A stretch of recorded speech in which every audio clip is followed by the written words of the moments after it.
This is Emily Blackshear with the Oklahoma Oral History Research Program at the Oklahoma State University Library. Today is April 9th, 2021, and I'm in Stillwater, Oklahoma, conducting this interview remotely. This afternoon, I'm interviewing Heather Levy for the Deep Roots Oklahoma Authors Oral History Project. Heather, you're a novelist, and your debut novel, a psychological thriller called Walking Through Needles, will be released in June by Polis Books. Thanks for taking the time to talk to me. Hey, well, and congratulations on the book. So let's start. Let's start by learning a little bit about you. Where were you born and where did you grow up? I was born right in the heart of the city, so Oklahoma City, and I grew up here. So I didn't leave Oklahoma until I was actually pretty young.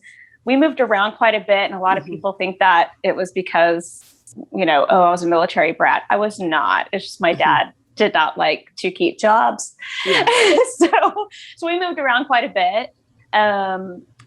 We lived several different states, but mostly in Oklahoma. Mm-hmm. And then when I was about 5 or so, we were homeless. There's no other way of saying it. We were homeless. So we ended up driving to California, living with my dad's parents for a while, which I always called the flowers in the attic period of time. Because we were like, all 4 of us were in one bedroom in this big house. And my younger sister and I would sleep on the floor. And my mom was always terrified that we were going to freeze to death in the middle of the night. Like, we live in California. It's not. Yeah, you made it, huh? You're not going to freeze to death in California, but or at least not inside on the floor. But yeah, so we were in California for a time, and then it just kind of got to be a difficult situation living with my dad's parents. My dad's mom's Norwegian, and very stoic people. And my grandfather, my dad's dad, was ill at the time. So it was just this weird period of time where we almost felt like we were in a prison in the home, just kind of struggling to get by. And then we hightailed it back to Oklahoma.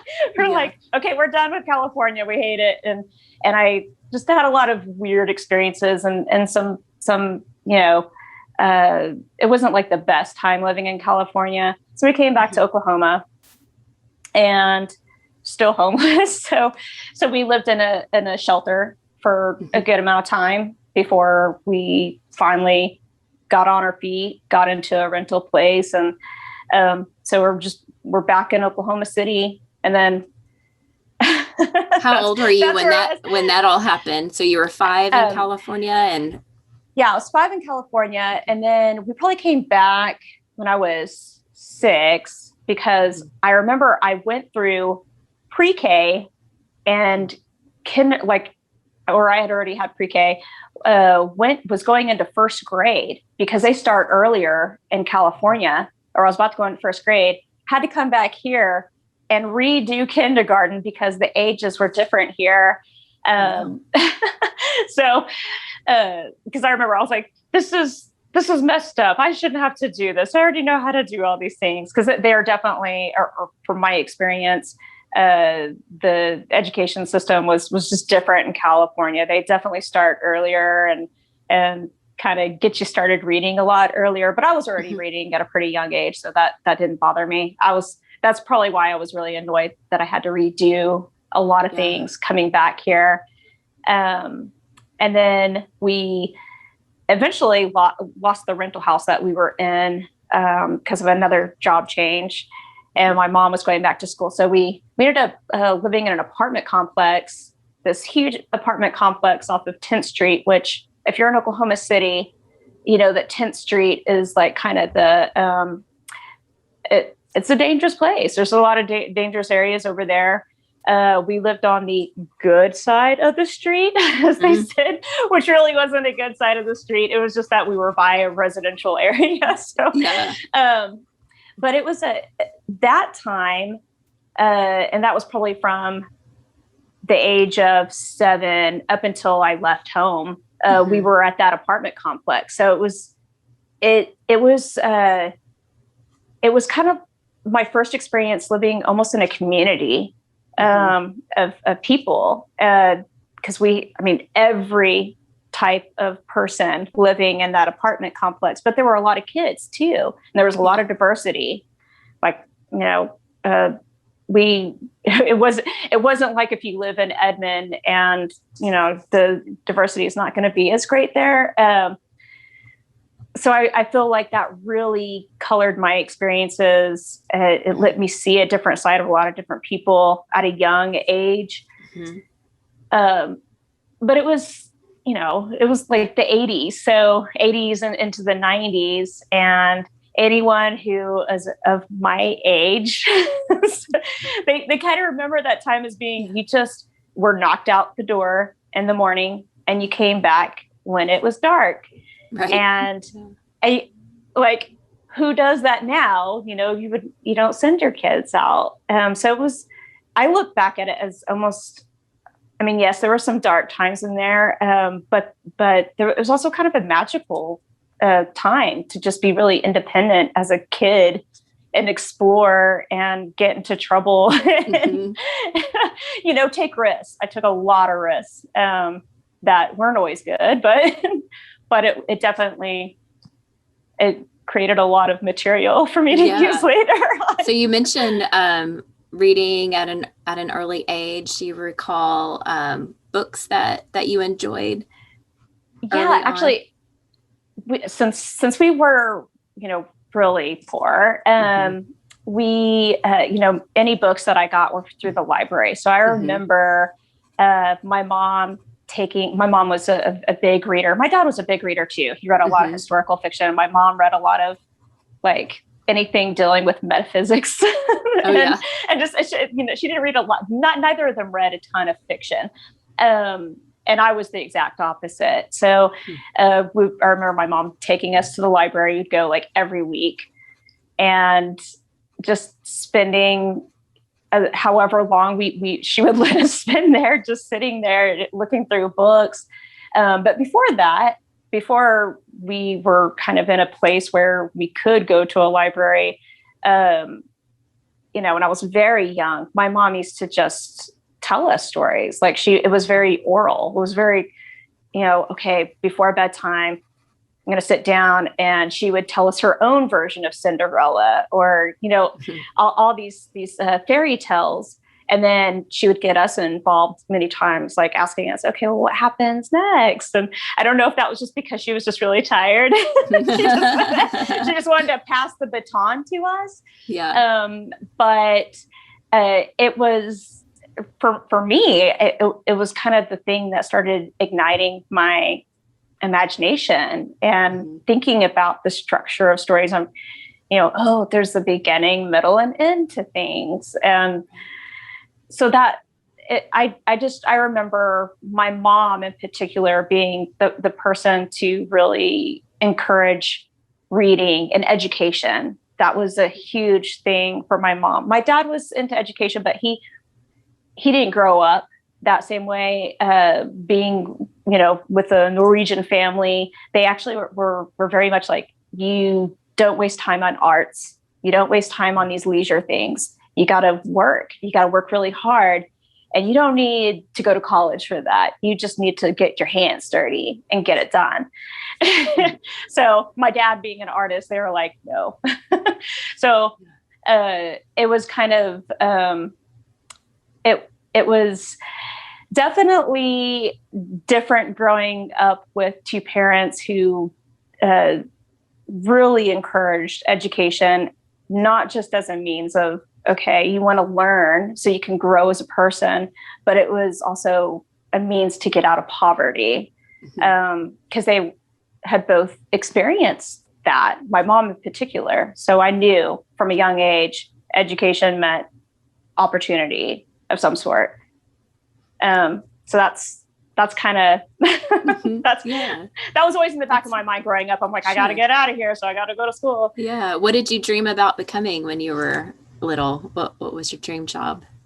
My first dream job was certainly to start a sister band with my younger sister. We were, I have an older brother and sister. They're 10 and 11 years older than me. So my younger sister and I were 11 months apart. And we were like, we thought we were the best little singers and had our little choreography with Wilson Phillips. You know, we were like, we're going to do this. We're going to start a girl band.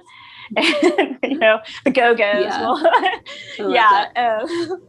That did not happen, obviously. And then I also had, I did dream about creating books. Because I was making books that are like little books at a young age, as like gifts. Like when I say book, like it was like, okay, I'm going to take 4 sheets of paper and fold it in half and staple it, and there's your book. But yeah, that was in the back of my mind. I thought, well, maybe I could do this.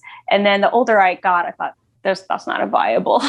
That can't be a viable career because I didn't know anybody who was doing it. Yeah. And being successful at it. Of course, now that's different, but. Right. Yeah. Those early experiences, seeing what's possible, I think is important. Were there mentors or teachers early on in your childhood who encouraged your creativity? It sounded like your parents definitely did encourage that with you. My parents did. They definitely, they were never like, oh, this is horrible. You need to, because I wrote a lot of horrible poetry whenever I was younger. And I used to put them in this old, like I would have these little pieces of paper that I would write random poems on. And I kept them in an old popcorn tin. I had everything in that popcorn tin. And I don't know how it happened, but it somehow got thrown away by one of my parents before I left the house. And I was so angry and sad because I was like, there's all my horrible poetry in there. Of course, at the time I was like, this is my life. Like, how can I live without this? But it was really, really, really bad poetry. Now, when I was it wasn't until I was in middle school, really, where I started looking at writing from I was reading more books, reading heavier books, because I was in, oh gosh, what is that? What is it called? It's the, my son's in it. It's the Gifted and Talented. I was in Gifted and Talented in elementary school, and then middle school. I don't know. It kind of didn't really. There wasn't there weren't a lot of opportunities in middle school, but I did have a teacher that I cannot remember their name, who was one of the very first people who said, you're doing really well on your papers, like the way that you're thinking about things. But it wasn't until high school that through the Gifted and Talented program, which I kind of started going through I don't want to hang out with these kind of kids. like I want to be one of the cool kids. Because I already had too many dings against me with being poor and all the things that as a kid that other kids just recognize, and they cling onto that and they attack that. So I was like, this is just not a cool thing to do, is step away from class and go to this little room with bean bags and computers and talk about our feelings. But I did have the teacher who was involved with that program, and her name was Mrs. Bradford. And she was really the first teacher who said, I want you to, focus on some writing. I want you to really look at that and read this and check out this. And so I started reading kind of outside of I was reading a lot of fiction, but I wasn't reading anything like the classics. I wasn't reading a lot of classics. So she kind of pointed me in that area, got me in, made sure that I was getting enrolled in all the AP classes that I need to be enrolled in. And then I started getting into the creative writing side and started or was helped with a group of friends, a group of other students, with the help of Mr. David Brainerd, who was at PC West, Putnam City West. I believe he was the one who kind of got our group together and started the Creative Writing Club, which I was the president of the first year. I was about to ask, were you president? I was. That didn't really mean a whole lot, but he was definitely the teacher who opened up not only my mind, but a lot of other kids' minds to just getting outside of the box, really taking chances with your writing. He exposed us to a lot of things that I'm not sure were exactly appropriate for teachers at that time. Yeah. He's not there anymore, so I can say this. I don't even care. But yeah, I remember one time we were at the school, which I assume was okay with the school, in the evening. We were there at the school in the evening watching Harold and Maude. Mm-hmm. And we watched all of that movie. So if you've ever watched Harold and Maude, like, yeah, you know, there's some risque parts to it. And then we went after hours again, after school. We went to a place called Medina's, which later was Galileo's, where the the red dirt poetry scene. And that's how I got exposed to that. Oh. So that's, and then after high school, I continued to go to readings and then started doing readings myself there.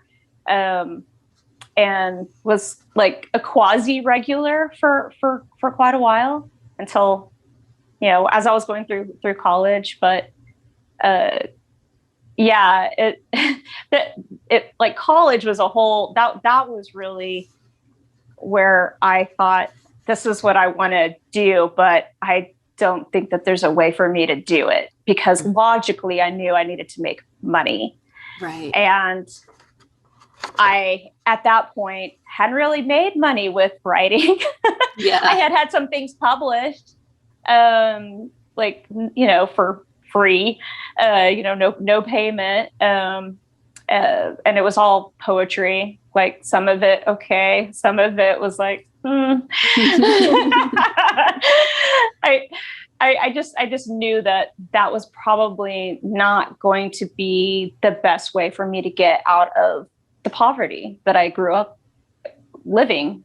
So I was at OCU. So I was at Oklahoma City University. Mm-hmm. I had several scholarships there.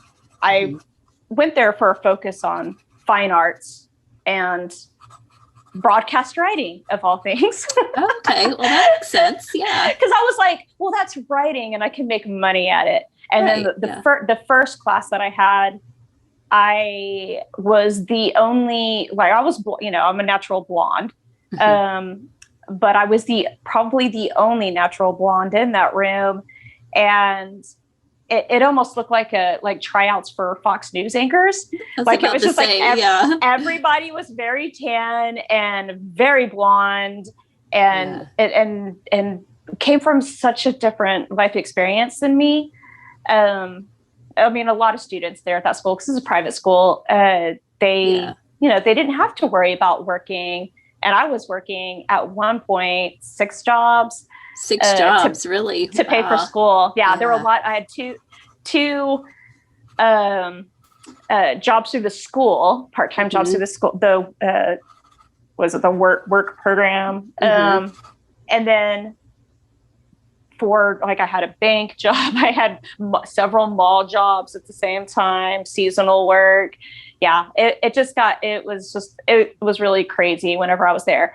And I will not regret that time, even though I could not stay there for longer than 2 years, because I just couldn't afford to go to that school. Even with the scholarships that I had, it was just too much. So I transferred over to UCO. But before I did that, I changed my major. Mm-hmm. And in part, that was because of my dad. We sat down, because OCU is very hands-on with parents too. A lot of times. Yeah. I wouldn't say they're like that now, or I'm not sure if they are for undergrads, but they were then. this, they were in the late 90s. And it was very much, okay, your parent or your guardian is sitting there with you and they plan out your whole life, for your college life, right from the beginning. And my dad kept saying, like, to my embarrassment, more than once in front of the advisor, I don't know why she's doing art. I don't know why she's pursuing this. She's a writer. She loves to write. I don't know why she's doing this. And my dad being the artist and me, admiring his ability as an artist, even though he did not do that as, most of his adult life. He did it in his younger years. I was just crushed. I was like, what, don't you want me to follow in your footsteps? Because I didn't have any writers in my life that I could really talk with about anything, about craft or, how to even pursue something like this. And back then, the internet was not what it is now. So the resources were not there either, that I felt like it was just really difficult for me to find my footing. And so I thought, well, this is just what I'm going to do. I'm going to do art, which, of course, it's really easy to get into that field too. Certain path, huh? Yeah. But that's why I had broadcast writing, right? So I could, And then that changed when I met Dr. Salia Kadam. She was in the English department there at OCU. And she really encouraged me to write and to take more literature courses and just writing courses. And I just so admired her. She was just like this perfect little woman she always had these like super bright skirt suits, like Chanel, like they look like, I don't know if they were Chanel, but they look like just very Chanel. She was always put together, and she was from Lebanon, and she had her own story of how she got to be here and the struggles that she had. So I just really admired and respected her. And it was because of her and her story that I really did stop to look at my own and thought, is this what I want to do? Do I really want to do this? And I realized I don't have the passion for creating that type of art, for fine arts. I love it. I love collecting it. Every now and again, I'll do some kind of creative outlet for visual arts, but I knew I was going the wrong direction. And so when I transferred over to UCO, I changed over. I had so many credits from my broadcast writing at that point that I couldn't just let it go. So I was like, so I switched over to public relations because a lot of those carried over. So I was a double major in public relations and creative writing. And that's what I graduated with. and it was a totally different experience at UCO because I was at that point married. I met my first husband. I was married, and I was working full time at a job that really did not allow me to do any other type of job. Like I was there and at school. So I was at school in the evenings, and the creative writing folks who took the evening classes, it was so different from the classes that I had at OCU, where it was all these young people. Like I don't think I saw anyone over the age of 25 at OCU, or at least not while I was there. I'm sure in the master's program, of course, but in the undergrad, no. Yeah. And at UCO, it was this great mix of older folks and some younger people. And I learned so much. I learned so much from the students and I had some great professors there, including John Dominy, who was he's a writer that I'm friends with.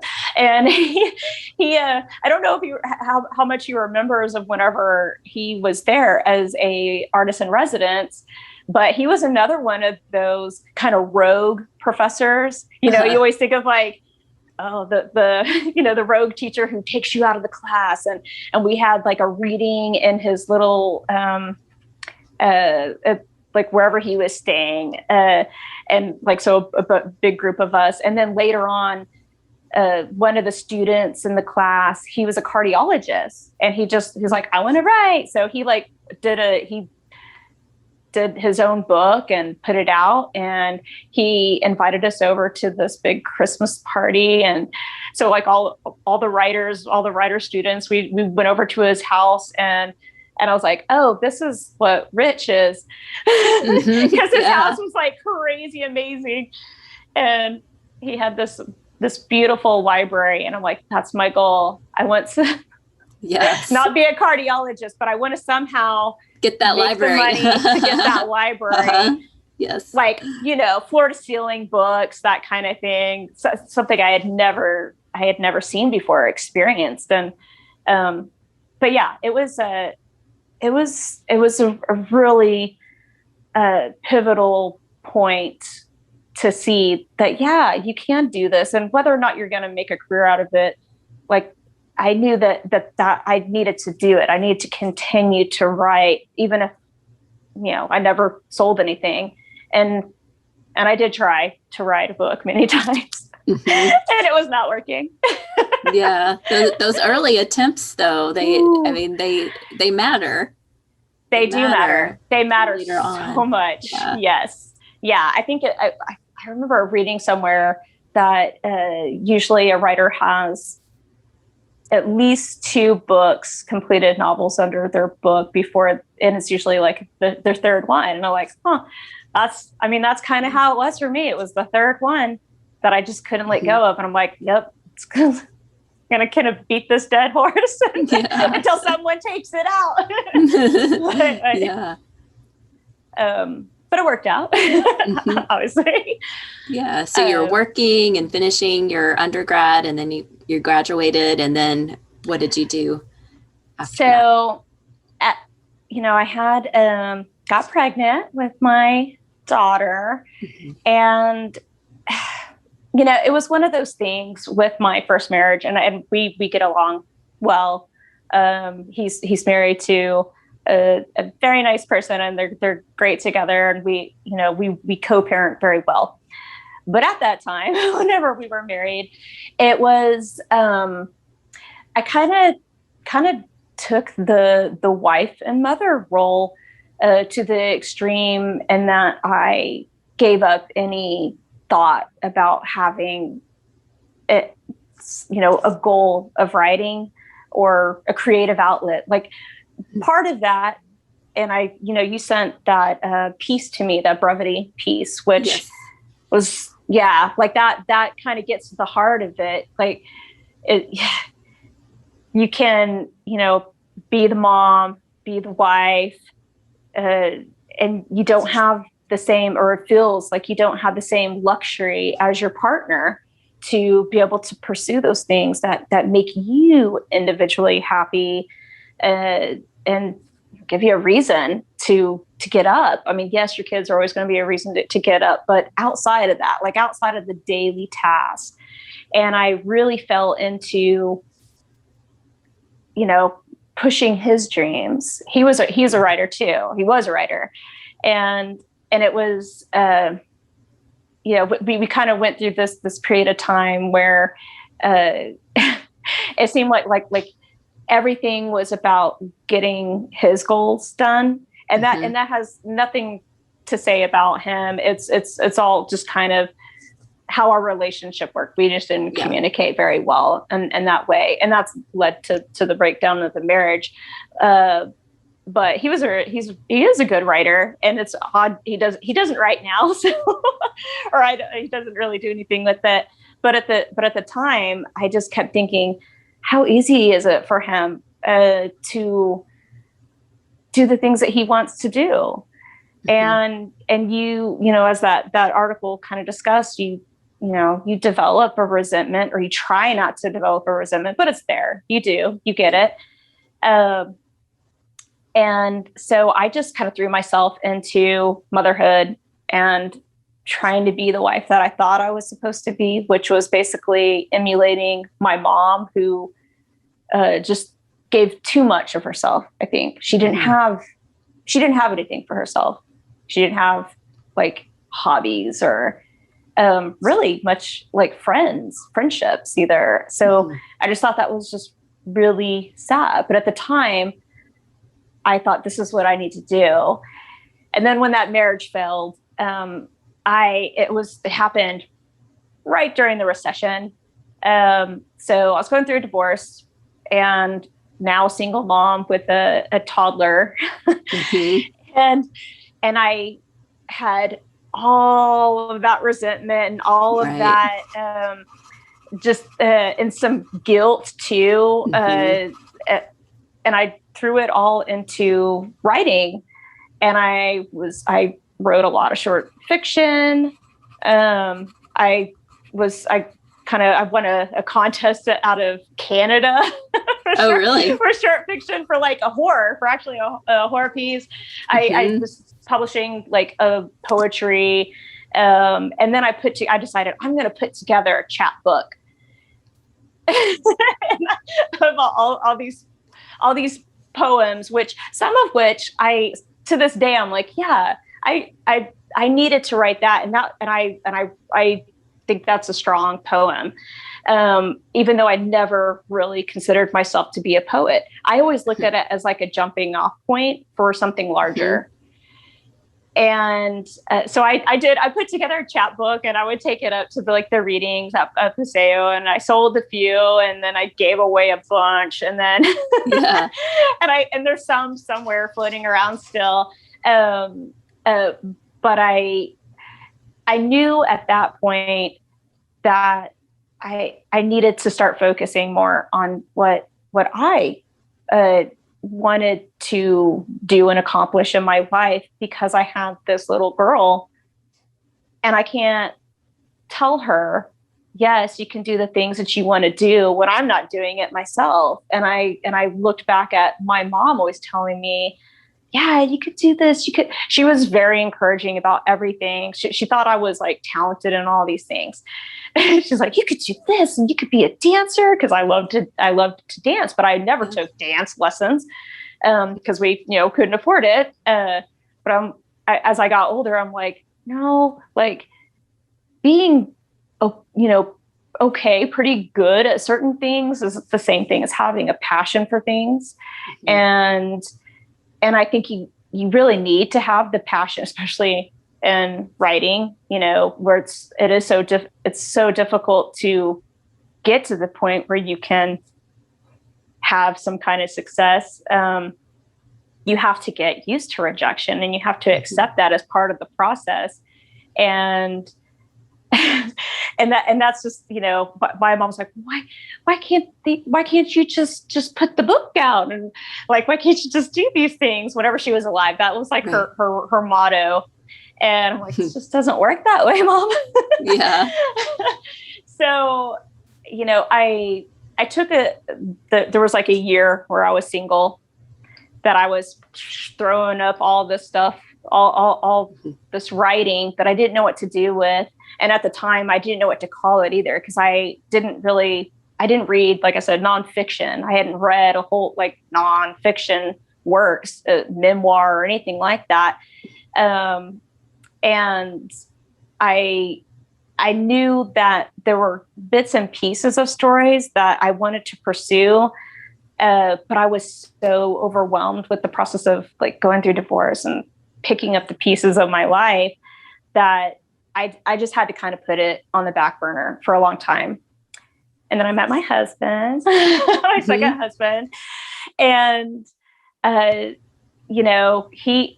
he was from the get-go just supportive of anything that I wanted to do.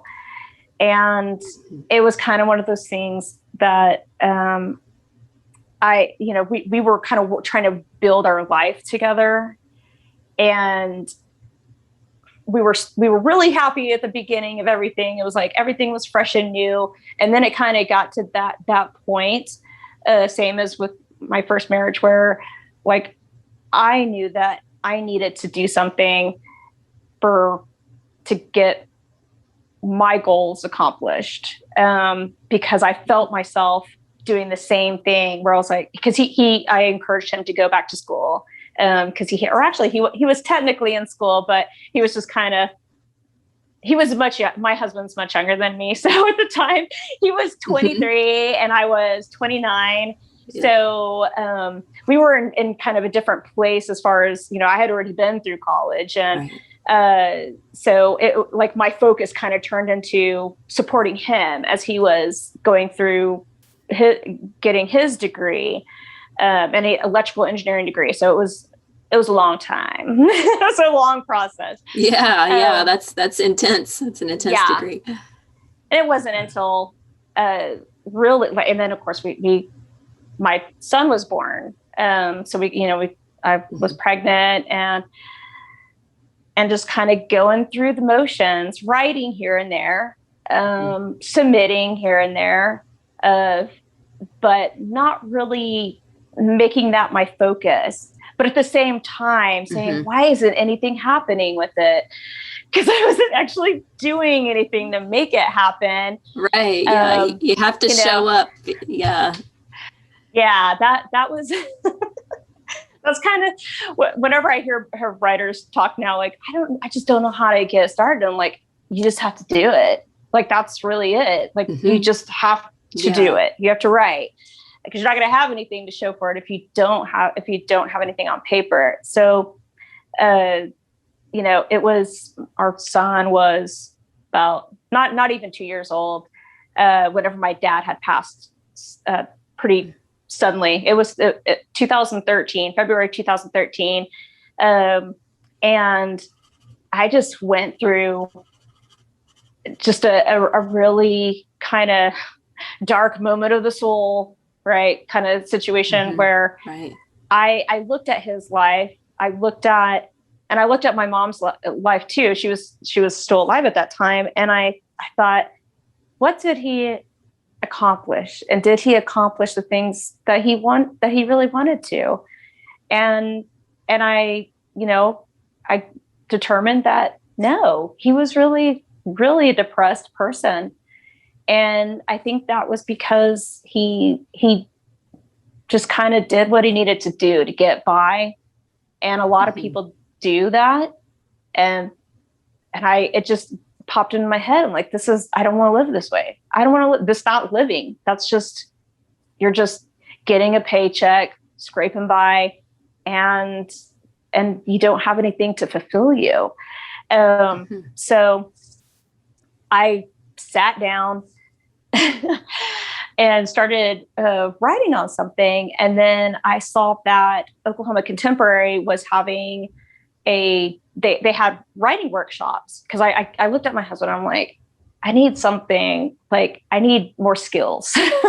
I did like, even though I studied creative writing in college, like, there wasn't a novel writing class, or I didn't take one if there was, like, that's a totally different thing. Yeah. It's a totally different. And so I was used to writing short fiction, which I thought, I can just easily expand this. And again, it's not the same at all. So I took this novel writing course with Mark Stewart, and he's a writer. And I busted out 2 novels in 6 months. Wow.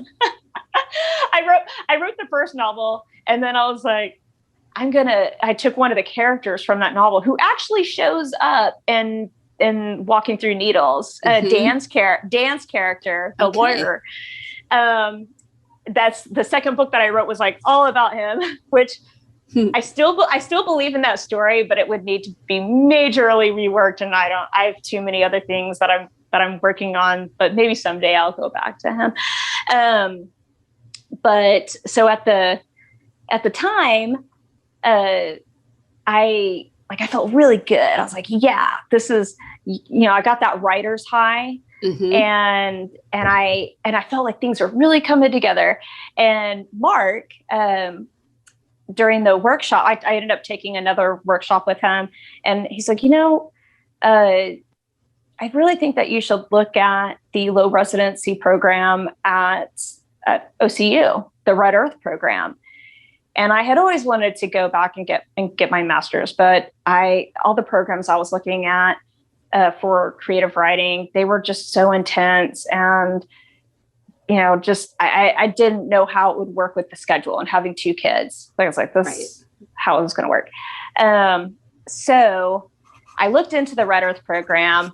It took me another a year to apply to it, because I was like, I don't know about this, because for one, as you know, master's programs are always expensive, and I still paying off my undergrad student loans, and so I was like, okay, I can't really justify doing this when my husband's still on school. He's racking up his own debt for that. And we've got so many things that we need to get done within our family, things on the house and all that fun stuff.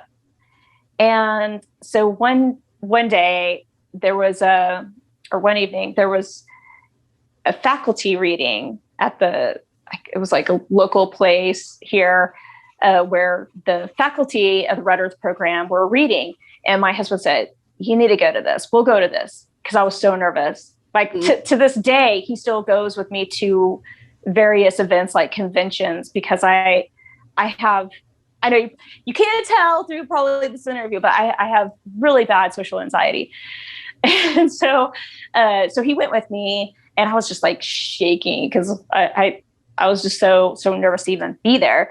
And after listening to the faculty read, which included Lou Burney, who later was my mentor, I just thought, this is amazing. And then my husband, after he left, he's like, that's your tribe. Those are your people. You need to do this.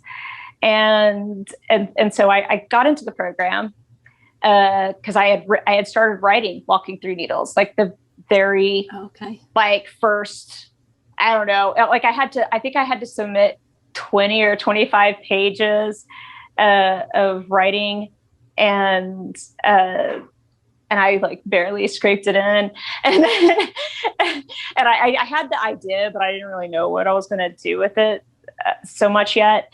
And then it just, I don't know, it started clicking. As soon as the first residency that I had was in the summer of 2015. And I knew that these people were going to be like my family. Not just the faculty, but the students. I mean, you just develop a really, really close bond with those people, because you're hearing their work, they're hearing yours, you're workshopping. And you're there for 10 days.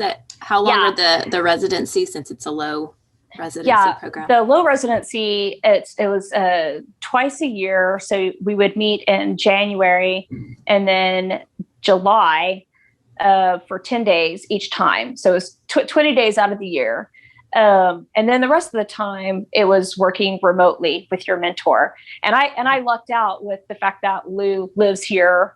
And I always joke about that.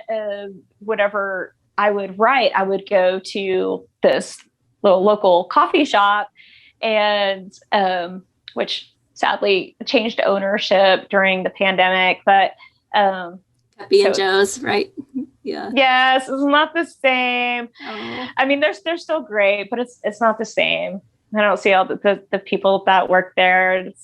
So it's. Yeah. And I don't know. I don't know if Lou is still writing there or not, but he apparently was writing there every day, because I was there every day.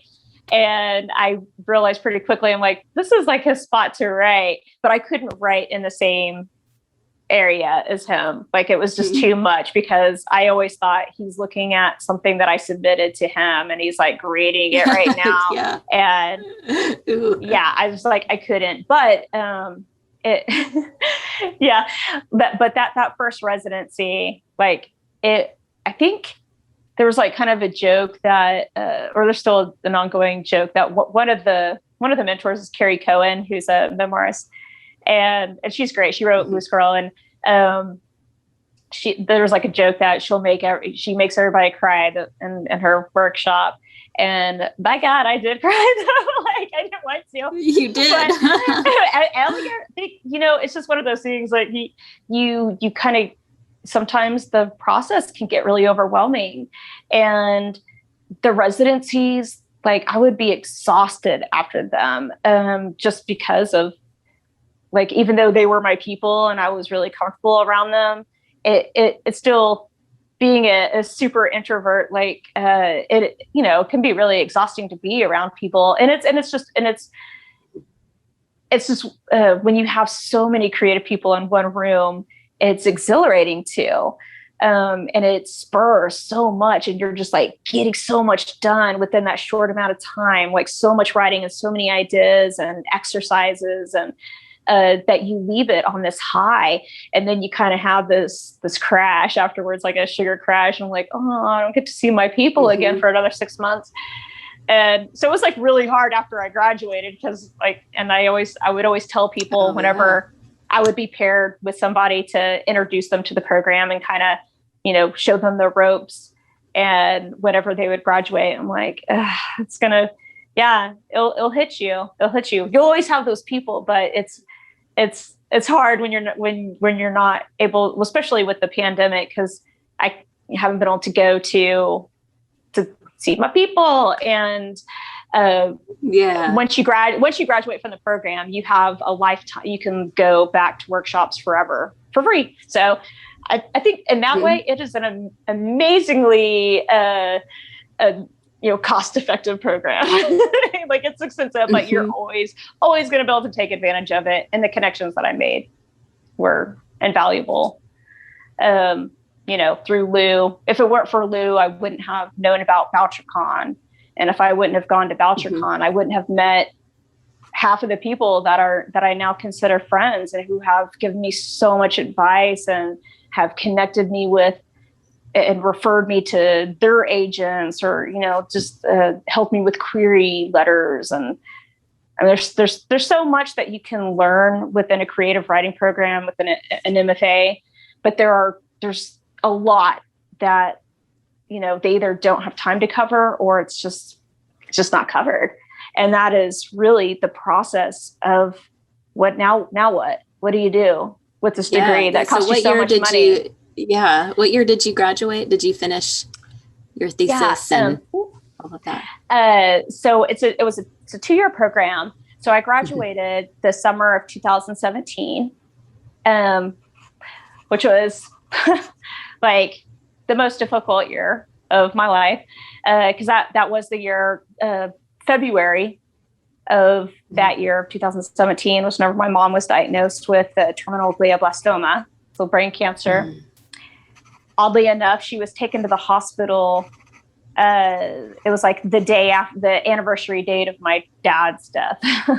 So, from just 4 years prior, or less than 4 years prior. So I was glad, very, very thankful that I had my thesis pretty much done. At that point, I was working on kind of getting everything tied up. I worked really fast. So that was the saving grace there, because I would not have been able to get anything done after that point, probably. It was a really, really difficult time, knowing that she was going through all of that, and that she was too weak to come to my graduation reading. So all my family was there, and we did record it for her. But at that point, I don't know how much she was able to really comprehend, because it affected her cognitive abilities quite a bit. She couldn't speak very well a lot of times. But I do know that she did see like my reading, like she did see it, and she did express like that she was proud of me. And, I wish that my dad could have been there, obviously, to so he can say, right. I was right. Yeah, I was right. But yeah. it was really, that was kind of like another turning point for maybe, I don't want to say the worst. I think it was just one of those things where I just needed to take some time off. Because after I graduated, I was trying to query my book. I was querying Walking Through Needles, and I just stopped after she had passed that fall of that same year. And so I was like, okay, I need this. I need to take some time off. I put out, I think I was writing a lot of personal essays at that time. So I was really diving back into that nonfiction, which I discovered I really loved. Since my early 20s, I've read a lot of nonfiction and a lot of memoir. And I see the value of it. That brevity article really kind of expresses it nicely, where you're trying to make meaning of what's going on in your life, and kind of filter it into a way that you can be like, okay, let me go back to the past. Let me figure out what's going on so that I can move forward and grow from this point in my life. And I was having a really difficult time doing that, because when you lose both your parents, it's always difficult. And when you lose them and you're 37 and you don't have, you have no one to ground you in that way, it was an unmooring experience. So I put the book aside, and and then I guess it was probably 2000. Yeah, it was 2019, early 2019, late 2018, I guess.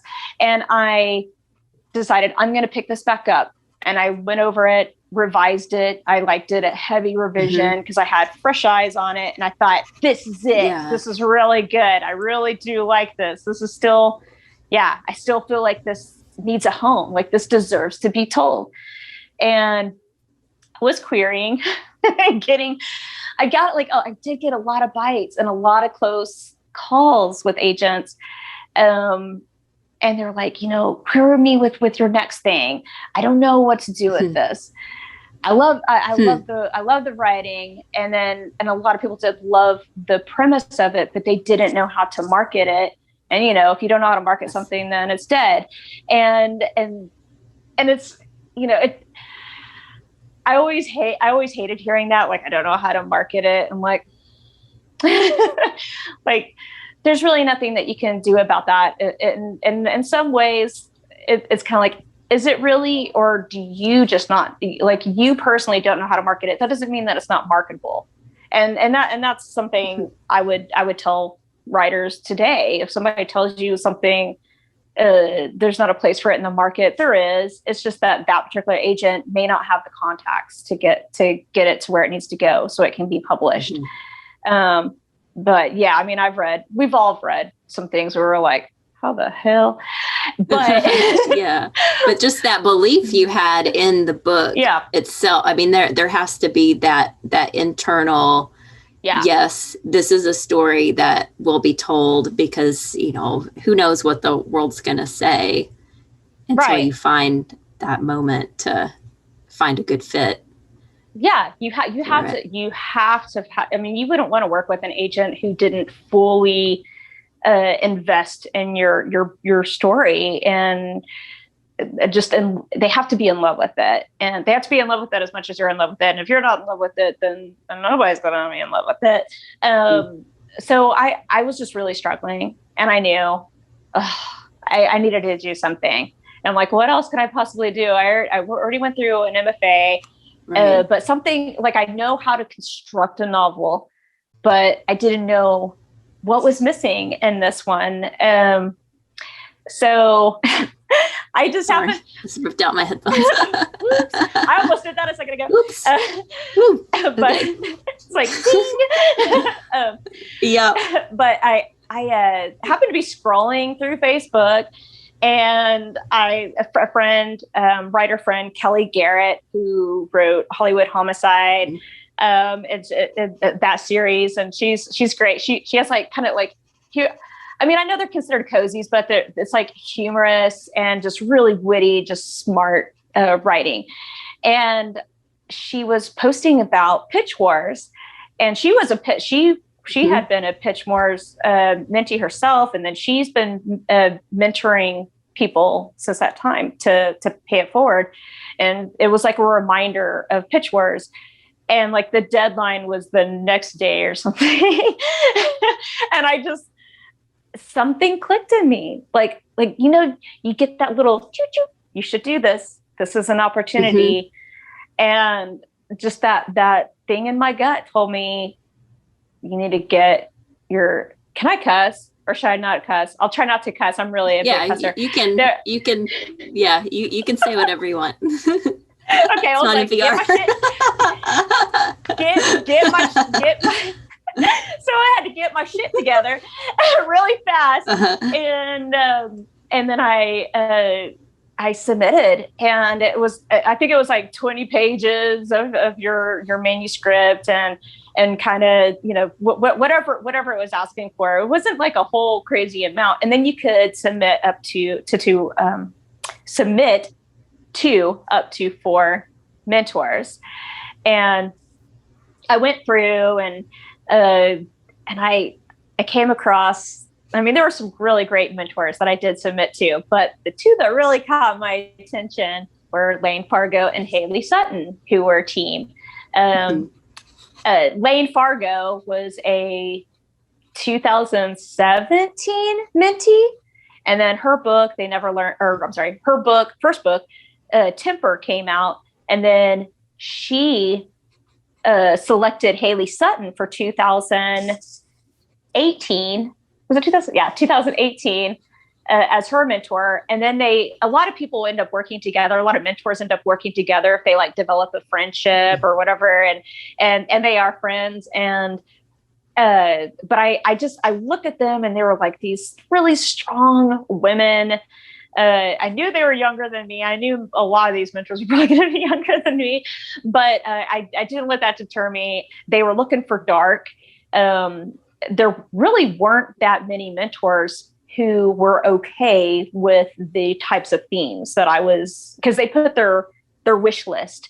And there were a lot of people who were like, I like this and this and this, but don't give me anything that has rape. And I'm like, okay, because we live in a world without rape, right? But I mean, I understand, like some that is completely up to the mentors, and some people just really don't want to read about things that are heavy in that way. And so I was like, okay, I found 4 mentors that were down for that, that were willing to, take a risk. And then I just didn't, I was like, I'm not going to think about it. I'm not going to think about it. VoucherCon was coming up, and headed to VoucherCon with my husband. It was the last VoucherCon before the pandemic. Can you tell me a little bit more about what is VoucherCon? What is that? Is that an acronym for? No, it's not. It's just so we have that. So VoucherCon was I'm trying to think of how long it's been around. It's been around for a long time. It's like a lot, like, I don't know. For crime fiction, decades. Is that? Yes, it's a convention. It's a convention for like lovers of crime, mystery, thrillers. And it's the largest convention, I believe, in the world for those type of writers. So it's not only a place for readers to come together and to be able to see their favorite authors and listen to them on panels, get books signed, but it's also a kind of a reunion for writers in that genre. Or that's what it feels like to me anyway. Because after that, the very first time that I went was in New Orleans, and it was in.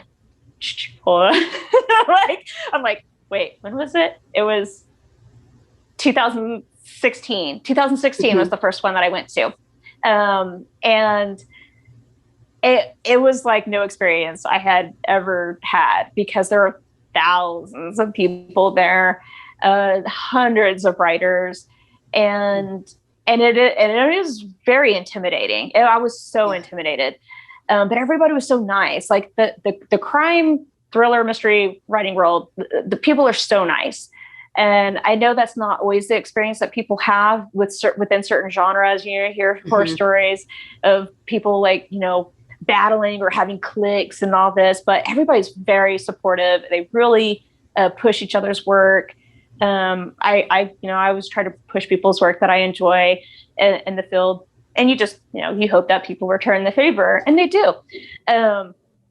But so that first VoucherCon, I was like, I know I'm going to be whatever I need to do. I'm going to like make sure that I've got money to go to this every year that I can. And sometimes we can, there was one year that we could go, that was in Florida. It just didn't work. The timing didn't work out. And then we went to Toronto. That was a great experience. But Dallas was the last one in 2019. And that was, after I had submitted Pitch Wars, and that weekend was actually supposed to be like the VoucherCon week going into the weekend was supposed to be when Pitch Wars was going to be announced. The mentees were going to be announced. And I'm in a panel that was about like sexuality, like it was something like female sexuality and crime fiction. It was something like way up in my alley. Mm-hmm. And I had asked a question during the panel at the end of with the questions at the end. And this woman comes up to me afterwards, and I recognized her as Haley. And she was like, Heather? She had recognized me because of my hair and my question. She was like, I had a feeling that was you. And she's like, Lane's here too. And it was their first time at VoucherCon. And at that point, Lane, her book was about to come out, her debut, The Lady Upstairs. So she like gave me her really nice bookmark, and I'm all, oh, this is what I want. And and then she wanted to meet up later for drinks, and I was like shaking. And I had my husband come with me, and I'm like, come with me downstairs and we'll get a drink. And I got like probably too much of a drink before seeing them. About to say like a big old glass of vodka or something. Yeah. There might've been other things I took to help calm me too. So I was like really like feeling pretty relaxed, but also yet very sweaty. So it was so, oh gosh, that would have been like a pandemic nightmare, because it's always so crowded in the bar area during VoucherCon, just like writers. And so I saw them, and they were sitting there talking with Elizabeth Little, who was actually one of the people that I submitted to, one of the mentors that I submitted to. And because I know she likes and writes kind of dark fiction. And and they were like, hey, we've just been talking about your book for the last hour. Oh my goodness. Wow. And I was like, and I didn't know what to say. I didn't know what to do. So I like sat down. I remember Kelly Garrett was there, and they were asking me questions, and I was just, I feel like I was kind of blacking out a little bit because I was just so nervous. Yeah. And they're like, we're really not supposed to say anything. They kept like smiling, like exchanging smiles amongst themselves. They're like, okay, we're not supposed to tell you this just yet, but since they're going to be announcing it soon anyway, we selected you as our mentee. Oh my gosh. And we just like jumped up and hugged, and it was just one of those amazing moments where, you have those moments in your life where, what was it? What your friend called it? The golden moment. Yeah. It was like one of the golden story. Golden story. Yeah. Right. It was a golden story moment where I knew this, like something was changing. My life was changing at this point, meeting them and having whatever this experience was going to be with Pitch Wars. And it was 2 months of the most intensive writing revision I have ever experienced. I really wasn't sure how I was going to get through it, but I was like, whatever I have to do. And I just told the kids, I'm like, I'll see y'all later. Like every evening I was writing, every chance I got. I was working on revisions, and Lane and Haley, I don't know how they could easily be editors. They seriously could be editors, and they would fit right into that. It's one of those things, like, it's so easy, or it can be easy to edit other people's work. I love editing. I have done that many times for people. I've been paid for it. I used to do a lot of freelance editing work, but that was, it's when you look at your own writing, you get tunnel vision whenever you've been looking at the same thing. And at that point, I don't even know how many times I have read my manuscript and how many times I thought I was revising it.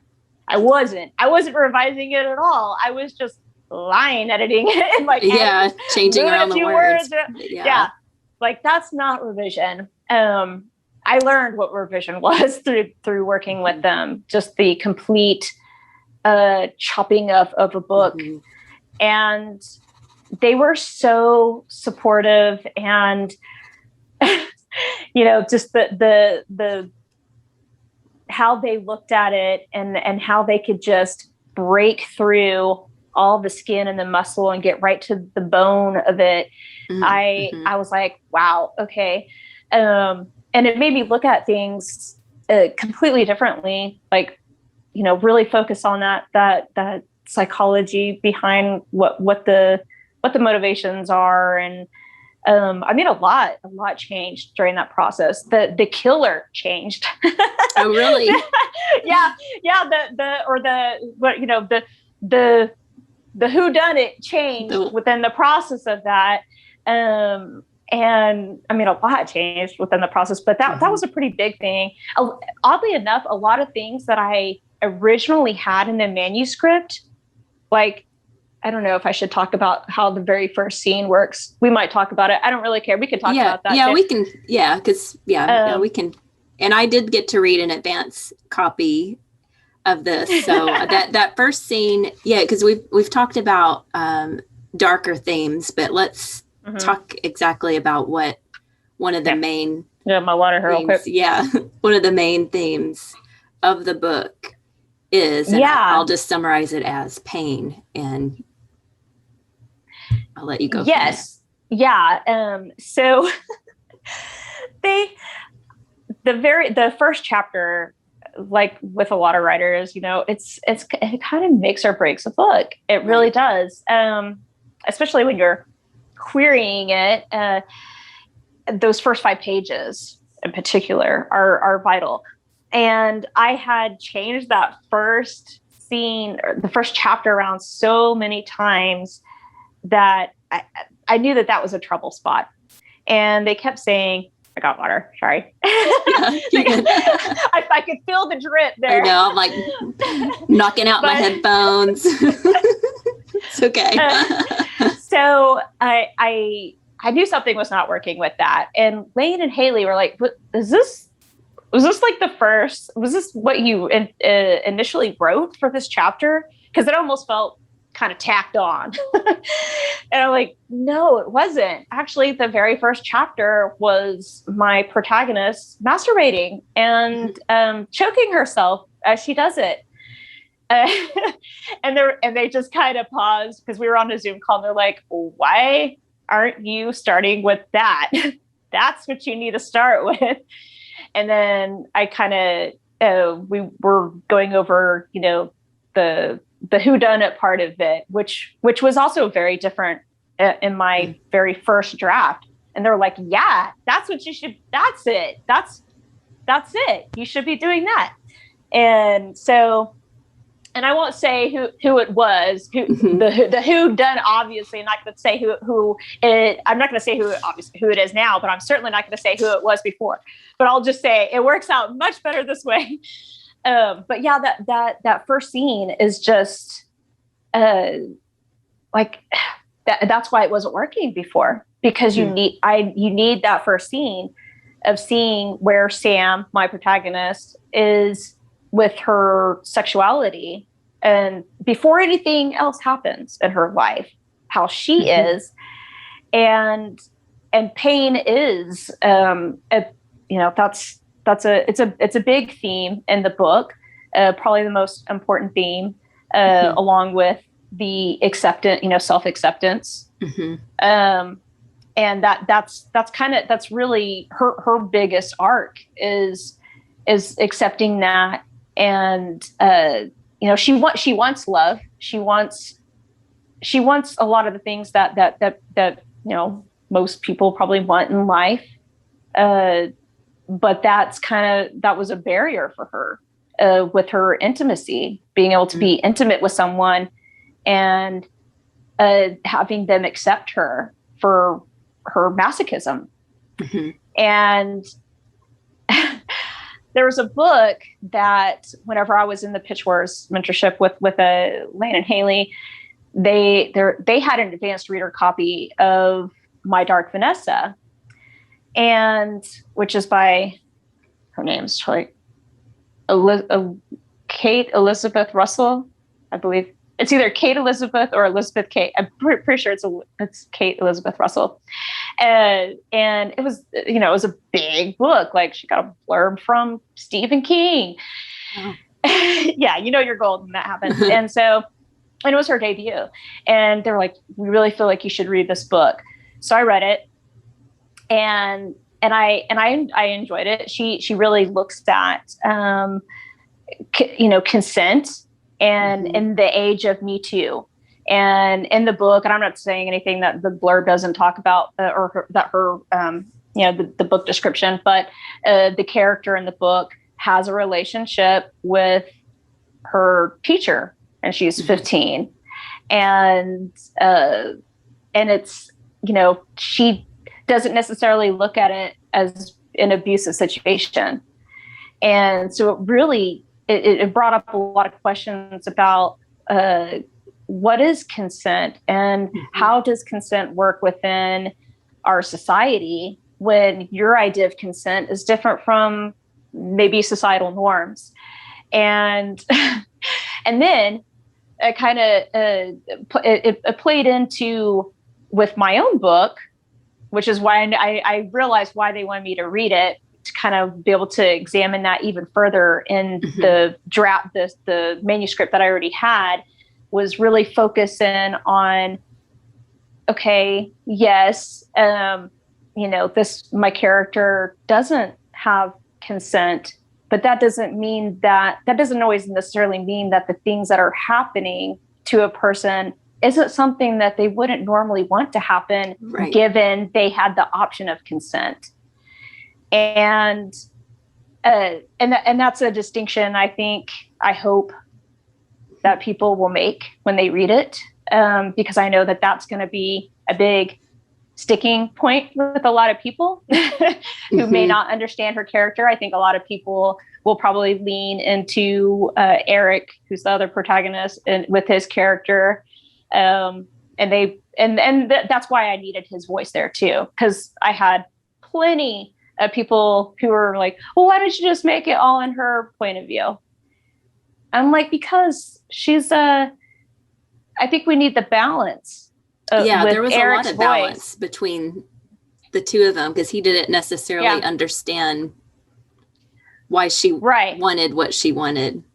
Yeah, he didn't, and I had that experience myself in my own life, and it's really difficult to have a connection with someone at a deeper level if they aren't accepting something that is very, that just integral to your personality, to your needs, to your wants. Like, I had a ton of experiences like that with people, with relationships in my life. And I lived for a very long time with shame, feeling shame about my desires. And so that was kind of another goal of mine, was to hopefully give some insight to people who aren't into, masochism or sadism, into that type of lifestyle, and to hopefully also remove the shame of it for other people and reading it and seeing it in themselves and knowing, yeah, like I'm not weird, because I grew up very much thinking that I was a freak for feeling the way that I felt. Mm-hmm. So I really wanted to have Sam be unapologetic about her sexuality, and that, sometimes when you're young like that and you're impressionable, you do put yourself in bad situations. I've put myself in some questionable situations as an adult, for those very reasons. So, sometimes you do have to go through those really, I want to say, what am I trying to say? She needed to experience that as a character to be able to be the adult that she is and find the acceptance that she wanted in a partner. I feel like a lot of people. I'm sorry. I'm trying not to think about my own experiences as I'm answering this, but it's really difficult. I wanted her to be heard. I wanted her story to be heard, because I feel like it's a story that a lot of people have been through, who, they are, I don't want to call them like baby masochists, but like baby masochists who put themselves in situations, because they want to feel that their desires are being met. But there are so many people out in the world, male or female, who will take advantage of that and who twist things. And it's no longer about consent, and it's no longer about having ownership over your sexuality.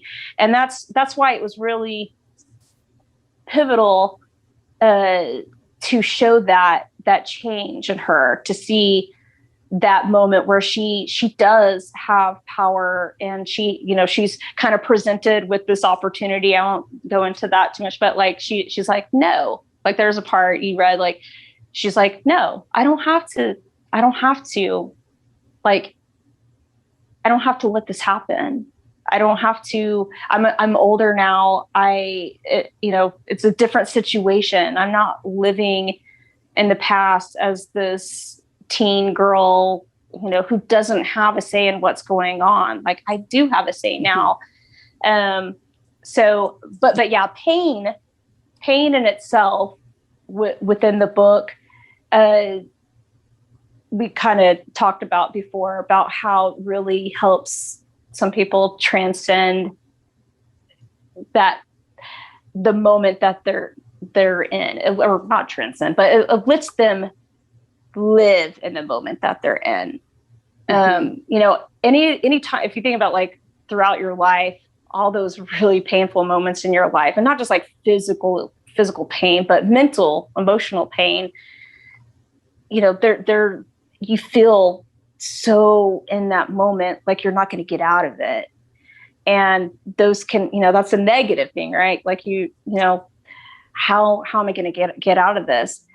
Pain for a masochist, and even a sadist, like it really allows the person to still be in that moment, to not, kind of get lost and disassociate, but to feel that moment without any cloudiness, without just, it's just it's like a hyper focus on the moment and the connection that you have with the person that you're having that exchange with. And it doesn't necessarily have to be sexual. That's another, misconception. Right. That, and there's parts of that in the book as well, that kind of, it's not, things aren't always a sexual thing. It is more the power thing and the tied in that there are all kinds of masochists. Yeah, or just the release, or the scene where she's putting a pine needle under her nails, thinking about a painful memory just by herself. Yeah, I think might be one example of that. Yeah, it is, and she really. And then there's a point where she, something that she wants is withheld from her. And that was a form of punishment. Like she wanted pain and it was withheld from her. And that's another form of abuse, the situation that she was in. And then she kind of had to take care of it herself, just to get that release. But yeah, really,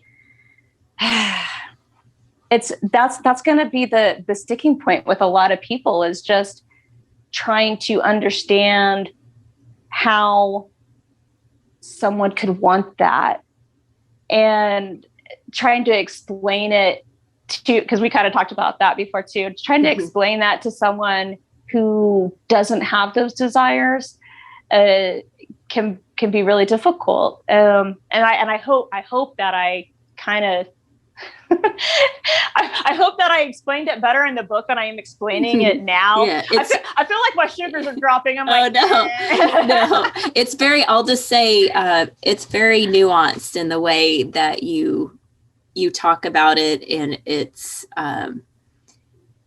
it takes you into that moment. And I think that's what makes how you describe it just so different. I don't think you necessarily see scenes in the way you write them in this genre, spun in it. Sam isn't a victim. I mean, she becomes a victim sometimes, but then other times she's not. And we're, in either situation, she's dealing with a certain kind of physical pain and emotional pain, but that distinction's made in how you write about it. And I think she transforms and transcends some of the problems that maybe she was dealing with before. Yeah. And that's, she kind of, there's an earlier scene actually with her abuser where, he's talking about like pain, making you more resilient. Like it's not a bad thing. Of course, in that scene, like he's, the reader knows he's manipulating her. Right. But she's looking at it as, wow, this person really understands me and I don't feel so weird about it. And she, it kind of changed her perspective on it, which,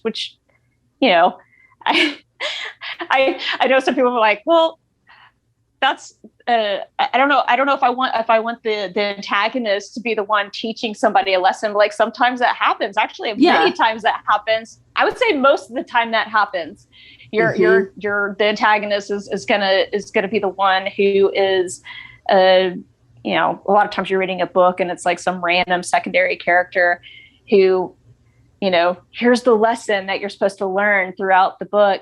And then it unravels that way. But I always like it whenever you've got the bad person, the bad guy. Yeah, well, even like, hey, bad characters have good.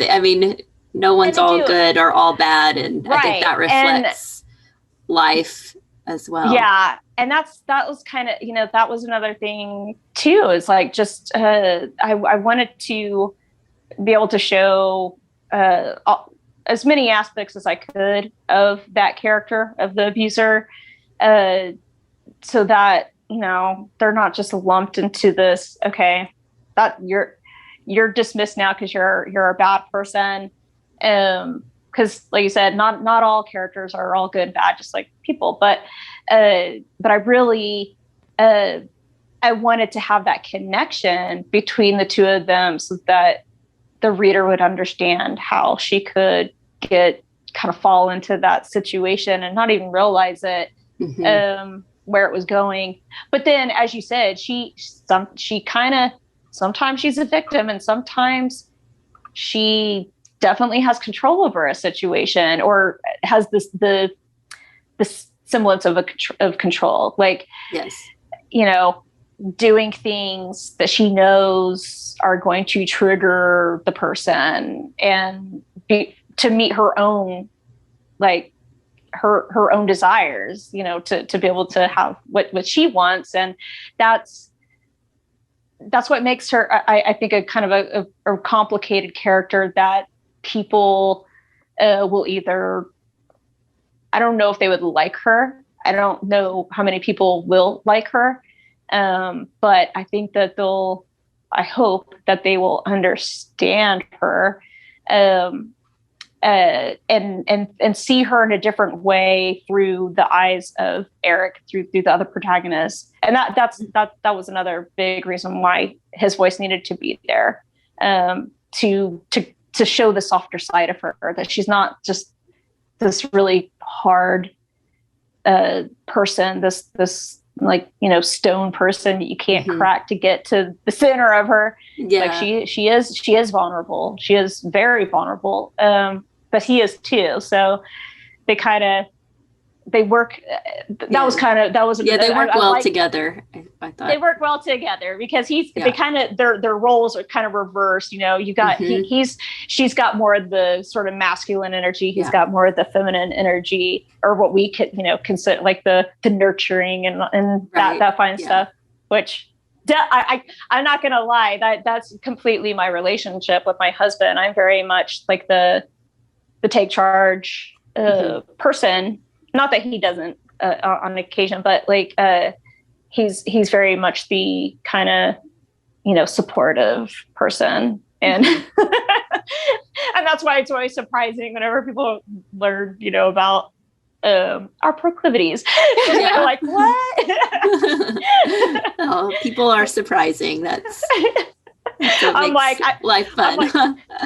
I'm like, I feel like a lot of people would be surprised how many people are into those same things. So that's why I felt there's a place for this book. There's definitely a place for this book. And I've had a lot of people who have read it, who were like, actually, or they'll ask me questions about it, and when about like just lifestyle things. And I'm like, okay. Oh yeah. I think it's going to open up I think maybe a larger conversation just about that. I hope so. I'm going to have to get used to talking about it too, because this is really the first time that I haven't, I know that this will be many conversations that I'll have going forward with interviews and readings and that fun stuff. But it's so much easier to like write things out. Like, this is how, and then like when somebody asks you, what is my book about? That's why you have to write it down. And then the readers, or I don't know, let the critics say what it's about, I guess. Woo. Or not.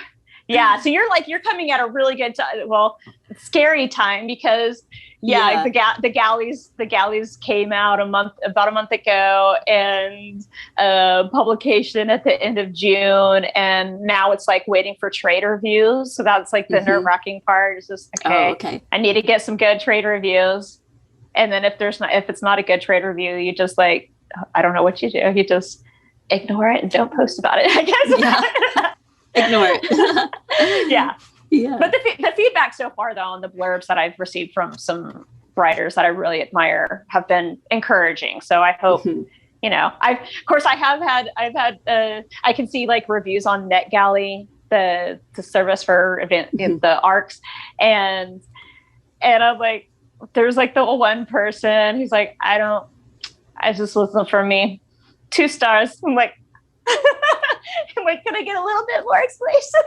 Yeah. But I mean, that's one of those things. Like, it's a whole nother process now with the publishing world, and just trying to ignore reviews or like try not to look. I'm trying not to look too much into, like, I was obsessively pulling up Goodreads for a while, And then I realized this isn't good for my mental health. So I need to just step away. Whatever it is, it's going to be. So I can't really change how people are going to receive it. But I can get better about how I explain it when they ask me, so this is good practice for me. Yeah.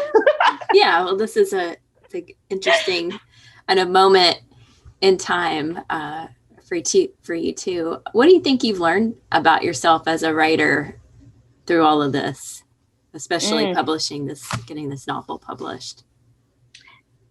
I've learned that I am much more tenacious than I thought I would ever be, especially given that I have a chronic pain condition. Throughout this process of publication, of pitch wars and everything, that's whenever I learned that I have RA, and was dealing with a lot of issues related to that.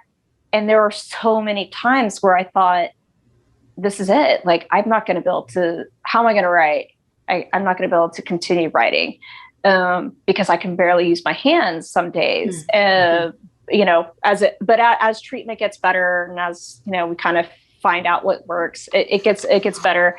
But I knew if I could just get to the point of having my book with a publisher, that I'll do whatever I need to do after that point to continue writing and to get more work out. And the other thing that I learned is just not to compare myself to anyone else. I did that way too much for too long. And I think that's, once you change that, you shift that mindset to being supportive of other people and look at what they're doing right in their craft. Okay, is there anything that they're doing right that I can apply to my own writing? Not like the actual craft of writing. Okay, so I like how they structured this and how they were able to create this pacing, increase the tension here. And so that's how I'm looking at writing now, is just what can I learn? Maybe what can I teach? Because I do still enjoy teaching, and that's why I originally went for my master's. I thought, I'm going to teach. But we all know it's really difficult in Oklahoma finding, decent paying teaching jobs. Sure. It's not impossible, but yeah, I know so many wonderful professors who are so much better than I am at teaching. And I did not do the pedagogy strain with my MFA. So I did not have that training the same way, although I can teach legally. and I do enjoy it. But I really, it's really the tenacity, that ability to get up. And I really think that my childhood and everything with growing up in poverty really drove into me. If you want to do something, you got to put your foot in front of the other and just keep trying to move forward. And that's how how this book is coming out. Because if I would have, after my mom passed, if I would have said, you know what, I'm just going to put this book away and that's it, and I'll just have this master's degree I have to pay for with nothing to show for it. Well, I mean, I did have plenty to show for it, with the people that I met, but but you wanted to publish a book, right? Yeah. So I feel like that was that was the big goal, and that's happening. The next big goal is I just want to see my book in a library. So I'm hoping that I got some librarian friends who can. I do have librarian friends. I need to get with them to hopefully get it in a library, because that's actually my ultimate goal, is to see my book in a library. Not necessarily. I do want to see it in a bookstore, sure, but I want to see it in a on It's hard to get books in libraries. Yeah, well, we're all for libraries here, so we'll keep our eye on that. rituals you're that cutting out. Oh, Oh, sorry. There you can are. you hear me okay? Yeah. Okay. Do you have writing rituals that you do? Like, do you have to have a desk set up a certain way or start at a certain time, or do you just kind of pick a time and just write when you can? That's exactly what I do. I have so many writer friends they have like these great office setups and they like, they have the times and they've got their tea or their coffee and their favorite mug and certain music. Like they have a playlist that they create. For one, I have tried listening to music while I write, and I do listen to music, not while I'm writing, but to that kind of goes along with what I'm writing. Like it kind of gets me in that mood, but I find it really difficult to write when I'm listening to music. Cause I get I love music. So I get too involved in the music that it takes me away from the writing. So I can't really do that. Really, I write whenever, wherever. This is the first house that I've had an office in, and it's still not it's still doing double duty because we've got our treadmill in here. So it's like workout room / office, but it is really a designated office. So that's wonderful. Although now it's my workspace too with teleworking because of the pandemic. So normally what I would do or what I did before the pandemic, I would not be at home at all. I couldn't work at home. I would have to go to like Cuppies or go to, someplace else and be able to write for little bursts of several hours. When you have kids, it's always hard to find time to write. And I won't go into whether or not it's harder to write if you're a dad, but I will say that I hear more from my mom writers than I do from dad writers about the difficulty of finding that time. So that is always a struggle, just trying to find the time because, you don't want to miss anything with your kids growing up. But at the same time, you want to be able to take that time for yourself. And it's, it's tricky, but no, I don't really have any rituals. It's just more, okay, I've got 30 minutes. Can I finish this chapter? Okay. Like I have a really difficult time with like whenever I am writing, I cannot just end in the middle of a chapter. So I hate that. I will just write a really crappy chapter if I have to, just so that I can get out the basics, knowing that I'm going to go back and change half of it during revision, just to get it down. But that's another thing I would tell writers, like, don't get caught up in trying to revise while you're actually writing. Like write. Yeah, I think that's a good point. Write the crappy book, because they're all crappy. All the amazing books that you read, they're all crappy. The first draft. So, I mean, this final book was after, I don't even know how many drafts, a lot, 20, 30. Wow. Yeah. So many. And I'm doing actually, I have a deadline next week. I have final edits to go through. So it's I'm reading through it again. Like, that's just the actual revision process. Like, I've read the book, too many times. So yeah. So I guess if I do have a ritual, it's really in the revision process. So I try to look at everything. I read the book through an ebook format. And then I also print it out. I have to print it out. Oh, Whenever wow. I print it out, I print it out in a different font. I try to do a sans serif font. It's a weird ass font, whatever is completely different from Times New Roman. And that's, you pick up so much. And when you print it out, when you print it out, you see the transition, the funky transitions. You're like, oh, that paragraph didn't really transition well into this one. And you'll still always find that, to this day, I know I'm going to find something in the book that I want to change, but at this point we're at line edit. So I can't really, it's done. I can't really do too much. So I'm like, this is just how it's going to be. I guess I can move a comma, but So that's, a book's never really done. It's just whenever it gets published, that's just how it is.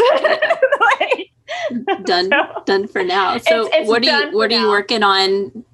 Yeah. What are you working on next? Do you have your next book? Yeah. Cooking or? I'm working, which I'm like really anxious to get back to working on. I started working on shortly after I got done with this book. I started working on a story involving a single mom dominatrix, and like it was involving like the oil and gas. It was getting really messy, and I put it away. I might come back to that one, but I'm really focusing on a story that involves two sisters. It's kind of taking from my own kind of life with my sister. Like we were so close, but we went on completely different paths. And it involves a dead father and an event that happened, a disturbing event that happened with a childhood friend. And it's really going to be about like how this one event and this memory, memory for one, event for another person, has completely changed the trajectory of their lives and how they are interacting with their family. And it's kind of like, how does your memory skew those things? How can one person go through their life, be successful, do the things that they need to do, and another person, it's almost like they never left that moment. That's interesting. But then of course it's crime. So it's a highly, highly dysfunctional family, kind of more of a gothic-y darkness feel to it. Right. So, but yeah, I'm working it out. So yeah, I'm trying to outline some more on it so I can, because I have bits and pieces written, but I'm just trying to get it outlined more. I'm horrible at outlining. That's one thing Lou was trying to get me in the habit of doing, and I'm a pantser. Okay, I was going to ask, outliner or pantser? I'm a pantser. I want to say that I want to become an outliner because I know that it's going to make my life easier.